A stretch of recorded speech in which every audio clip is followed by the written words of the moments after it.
Iran और America की जंग के बीच अब पूरी तरह से खुलकर हो रही है।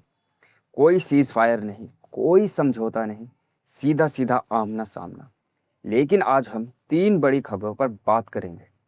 पहला, रूस का वो खास जहाज जो ईरान पहुंच रहा है, जिसे डूम्सडे प्लेन कहा जाता है। दूसरा, सऊदी अरेबिया और इसराइल के बीच संभावित समझौता। और तीसरा, ईरान के पूर्व राष्ट्रपति अहमदनेजेद और मोसाद का बड़ा खुलासा।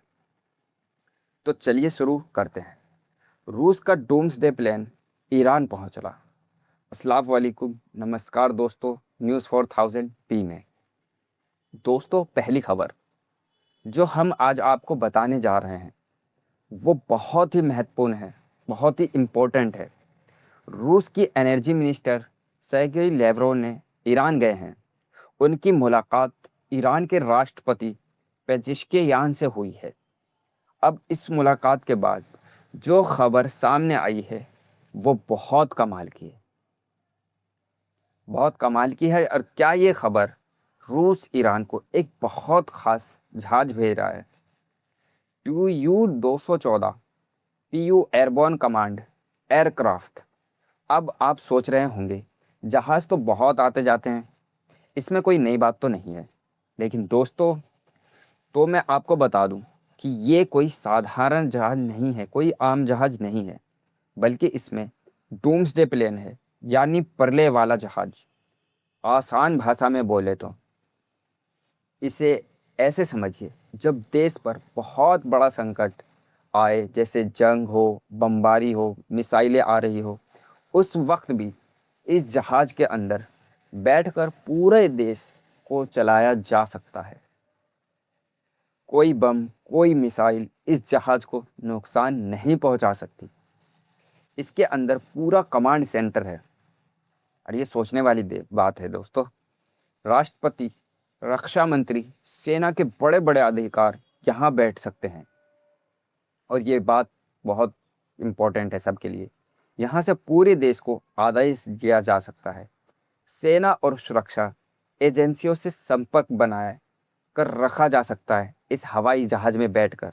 बताइए, मतलब अगर तेहरान में तबाही मचाई गई तब तो भी ईरान के बड़े बड़े नेता इस जहाज़ में बैठकर देश चला रहे हैं, या चला सकते हैं, या चलाते रह सकते हैं। ये बड़ी बात क्यों है? इससे पता चलता है कि पहला, ईरान पूरी तरह से जंग के लिए बिल्कुल तैयार है। दूसरा, रूस ईरान की पूरी मदद कर रहा है। तीसरा, ये लड़ाई अब साधारण नहीं है। अब आते हैं, अब आखिरी लड़ाई की तैयारी हो रही है। रूस और चीन सीधे सीधे तो इस लड़ाई में नहीं आएंगे, लेकिन वो ईरान को हर तरह की मदद देंगे ताकि ईरान बना रहे, उसकी सरकार बनी रहे। सऊदी अरेबिया और इजराइल में क्या हो रहा है, क्या खिचड़ी पकड़े है अंदर। अब दूसरी बड़ी खबर जो आई है वो है इजराइल हयोम अखबार से, जो इजराइल का ही एक अखबार है।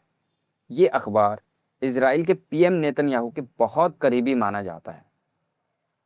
और इसने बिल्कुल साफ कहा है कि क्या हो रहा है खबर में। इसमें कहा जाता है लड़ाई हो सकती है। अमेरिका फिर से कोशिश कर रहा है कि सऊदी अरेबिया और इजराइल के बीच नॉर्मलाइजेशन हो जाए, दोनों आपस में मिल जाए, यानी अब्राहम अकॉर्ड में सऊदी अरेबिया शामिल हो जाए।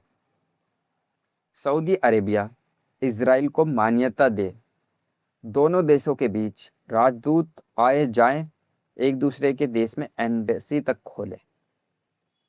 लेकिन सऊदी अरेबिया ने दो शर्तें रखी है इजराइल के सामने, अमेरिका के सामने।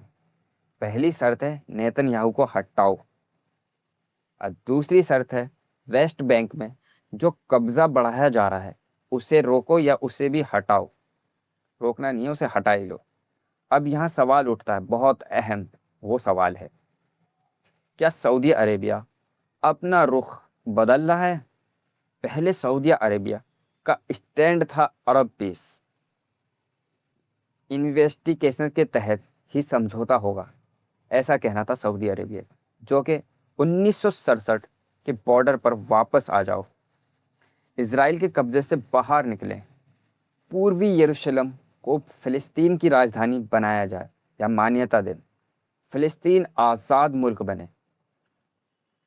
लेकिन अब अगर सऊदी अरेबिया छोटी मोटी शर्तों पर राज़ी हो जाता है तो समझिए कि फ़िलिस्तीन का सवाल हमेशा के लिए दब जाएगा या ख़त्म हो जाएगा पूरी तरह। कोई बात ही नहीं बचती है। बड़ी बात क्या, बड़ी बात क्यों ख़तरनाक है, ये देखिए अक्टूबर 2023 से पहले भी माहौल यही था। सऊदी अरब के क्राउन प्रिंस इज़राइल से नॉर्मलाइजेशन के लिए तैयार थे, लेकिन 7 अक्टूबर 2023 के बाद गाज़ा में जो हुआ उससे सारी बातें बदल गई। अब फिर से लग रहा है कि पुरानी बातें शुरू हो रही, लेकिन इससे पाकिस्तान पर क्या असर होगा। सऊदी अरेबिया पाकिस्तान के करीबी दोस्त है बहुत ही। अगर सऊदी अरेबिया सऊदी इज़राइल से रिश्ते बनाता है तो पाकिस्तान पर भी दबाव बनेगा कि वो भी ऐसा करे। हालांकि दोस्तों ये खबर पूरी तरह सही भी हो सकती है, आधी सही भी हो सकती है या पूरी तरह गलत भी। जंग के समय प्रोपेगेंडा भी चलता है। ईरान के पूर्व राष्ट्रपति महमूद अहमदीनेजाद जो इज़राइल के सबसे बड़े विरोधियों में से एक थे, पता चला है कि वो मोसाद के इज़राइल के खुफिया के एजेंसी हैं, इज़राइल के खुफिया एजेंसी हैं कि एक एजेंट थे। अब ये सुनने में बहुत बड़ी बात है ना। खुलासा क्या है, 2022 के आसपास मोसाद ने अहमदीनेजाद से संपर्क किया, यानी उनसे बात करने की कोशिश की। विदेश में उनकी कई मुलाकात हुई, मिलना जुलना हुआ, कई बातें हुई। ख़ास तौर पर हंगरी में कई बैठक हुई है। हंगरी तो समझते हैं ना, हंगरी स्लोवाकिया ये सब पास में पड़ता है।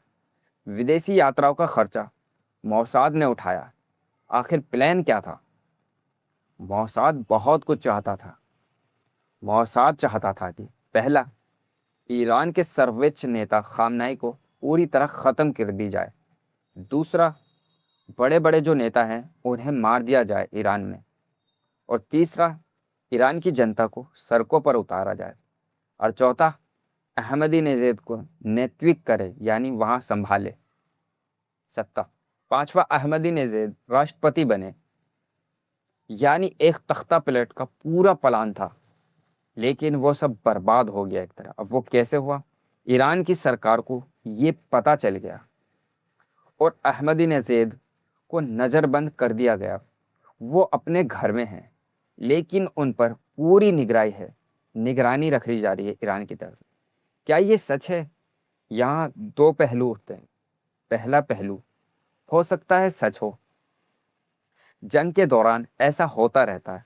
जंग में दोनों तरफ से बोला जाता है, क्या सच है क्या झूठ कुछ नहीं पता चलता है। लेकिन मोसाद बहुत शातिर एजेंसी है दुनिया में। ऐसी रूस की केजीबी है, इंडिया की रॉ है, पाकिस्तान की आईएसआई है। दूसरा पहलू हो सकता है कि प्रोपेगेंडा हो। ईरान के प्रोफेसर मरांडी कहते हैं ये हमें मजाकिया लग रहा है या जोकिंग लग रहा है। अगर अहमदीनेजाद ने सच में एजेंट थे तो मोसाद उनका नाम क्यों उजागर कर रहा है या उनका नाम सामने क्यों ला रहा है अब इस टाइम पे। ऐसा करने से बाकी एजेंट डर जाएंगे। ये ईरान की आवाम में डर फैलाने की कोशिश हो सकती है। तो दोस्तों ये खबर 100% ना माने। हो सकता है सच हो या हो सकता है प्रोपेगेंडा हो। पहला, अमेरिका ईरान जंग फुल फ्लेज चल रही है। दूसरा, स्टेट ऑफ हार्मूज बहुत खतरनाक जगह हो चुका है, इस टाइम तो लड़ाई का अड्डा बन चुका है। स्टेट ऑफ हार्मूज बंद है, अमेरिका भी बंद कर रहा है और ईरान भी बंद कर रहा है। बताओ कमाल की बात है। तीसरा, ईरान का हमला, ईरान ने यूएई के 2 जहाज़ों पर हमला किया। चौथा, यमन के हूती सऊदी अरेबिया पर हमला कर रहे हैं। पांचवा, सना एयरपोर्ट, इसे निशाना बनाने की कोशिश हुई है। ट्रंप कह रहे हैं कि ईरानी जहाज़ों को ब्लॉक किया जाए, यानी उन्हें रोका जाए और बाकी जहाज़ों को सुरक्षित निकाला जाए यहाँ से। लेकिन ये वादा कितना पूरा होगा ये देखना होगा। ईरान का कहना है कि अगर जंग शुरू होती है तो निशाना खाड़ी के बाहर भी होगा, यानी मिडल ईस्ट से बाहर होगा। मतलब आगे और भी बड़ी लड़ाई हो सकती है। पहला, रूस ने ईरान को डूम्सडे प्लान भेजा है। रूस ने, मतलब ईरान पूरी जंग के लिए तैयार है। दूसरा, सऊदी इजराइल नॉर्मलाइजेशन की बात, अगर ये हुआ तो फ़लस्तीन के लिए बहुत बुरा होगा। और तीसरा, अहमदीनेजेद मोसाद का खुलासा, ये सच भी हो सकता है या फिर प्रोपेगेंडा भी हो सकता है। लेकिन युद्ध के समय प्रोपेगेंडा चलता रहता है, दोनों तरफ से, हर तरफ से चलता रहता है। इसलिए हर खबर को सोच समझ कर ले। मैं आपको वही बताता हूँ जो मुझे सही लगता है। आने वाले समय में मैं आपको अपडेट देता रहूँगा। अपनी राय कमेंट में ज़रूर दें। मैं आपको अपडेट ज़रूर देता रहूँगा हर वीडियो। चलिए मिलते हैं आपसे नेक्स्ट वीडियो में।